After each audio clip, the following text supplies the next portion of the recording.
la méthode des intégrations par partie. Comment on fait un calcul par intégration par partie? Tout à l'heure dans le cours, j'ai dit quoi? À quel moment on utilise cette méthode? On utilise cette méthode lorsque on ne peut pas trouver avec aisance, avec facilité, la primitive de la fonction qu'on nous a donnée. Voilà. Par exemple, ici j'ai la fonction f de x est égale à x ln de x. Voici la fonction qu'on a ici.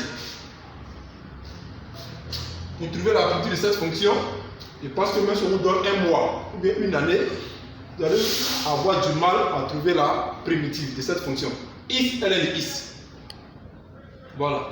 Donc dans ce cas-là, qu'est-ce qu'on fait? On doit passer par l'intégration par partie. C'est très important.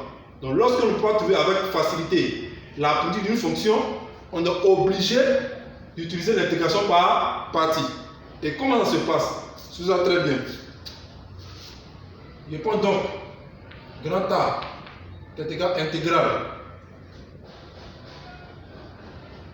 de 1 à E la fonction f de x d de x, toujours d de x, ce qui me donne donc intégrale de 1 à E de x ln de x d de x. C'est très important. X ln x d de x. Donc naturellement, pour trouver la primitive de cette fonction, c'est pas aisé, c'est très difficile. Donc on va utiliser maintenant la méthode des intégrations par partie. Qu'est-ce qu'on fait? Il faut faire un choix. Suivez bien le chapitre, le cours, vous allez bien comprendre. Dans le cours, j'ai dit quoi? On a deux fonctions, U et V. Il y a une fonction qui est primitive et puis il y a une fonction qui est dérivée. Voilà. Donc je vais rappeler ça un peu rapidement en bas ici. On a U, V', d de x, ce qui va me donner quoi? UV, les deux primitives, moins U', V. Donc, on a un produit de fonction. Il y a une fonction qui est primitive, une fonction qui est dérivée. Donc, voici le produit ici. X fois ln de x. Donc, qui sera primitive, qui sera dérivée. Donc, je fais mon choix dès le départ.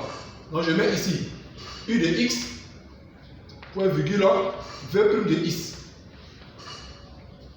Donc, entre x et ln de x, qui sera U de x, qui sera V' de x. Donc, naturellement, comment on fait le choix? On ne fait pas le choix au hasard comme ça. Il faut faire très attention. Ici, il y a plan U de x, ln de x. Pourquoi? Parce que tout simplement, je peux trouver sa dérivée facilement. Si U de x est égal à ln de x, alors U' de x sera égal à 1 sur x. Mais supposons que je prenais V' de x est égal à ln de x. Or, je dois trouver sa primitive. La primitive de ln de x c'est combien? Je ne connais pas. La primitive de ln de x c'est combien? Je ne connais pas. Donc, mieux vaut dans ce cas-là utiliser ln de x comme U de x. Là, je peux trouver avec aisance sa dérivée. Et donc, naturellement, V' de x sera x. Et tout le monde sait que la primitive de x c'est 1 demi de x au carré. Ça qui est là. Ayant donc trouvé ça, je vais maintenant appliquer la formule. Une fois que j'ai fini de faire le choix, j'applique la formule. Je ouvre le crochet. Dans le crochet, on va avoir U fois V. Donc naturellement ici, ça. U fois V, les deux primitives. Donc ce qui me donne quoi?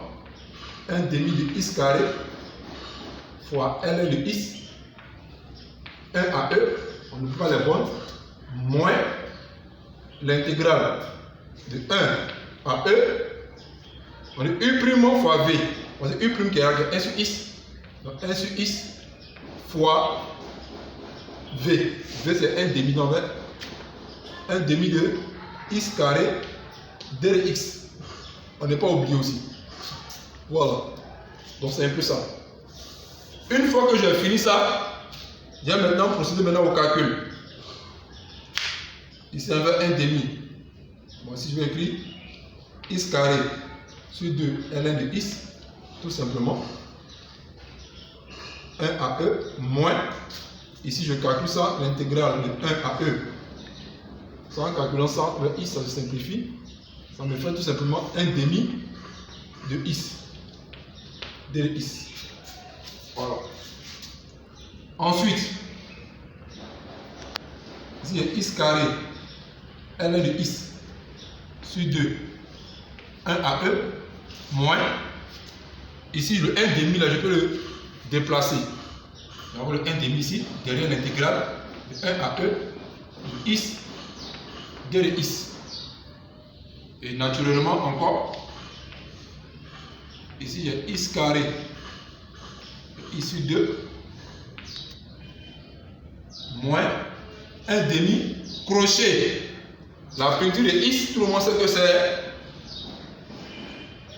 1 demi de is au carré, de 1 à E. Voilà. Et une fois qu'il y a eu ça maintenant, je vais procéder naturellement au calcul. Ce qui me donne donc quoi? A ici, je vais faire ce calcul à part et lui aussi à part, tout en commençant par la borne supérieure. Donc pour ici maintenant, je revois E au carré, ln de E, sur 2, moins 1 au carré, ln de 1, sur 2, moins 1 demi, parenthèse, il faut pour lui maintenant, E au carré sur 2,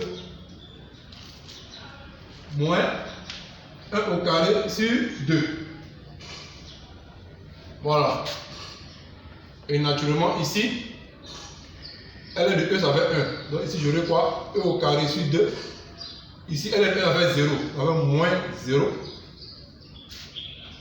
Moins 1 demi.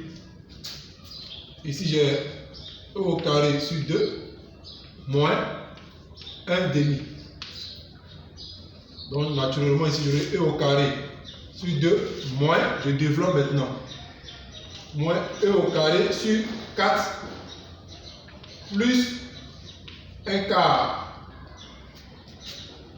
En mettant tout au même dénominateur, j'aurai 4 ici.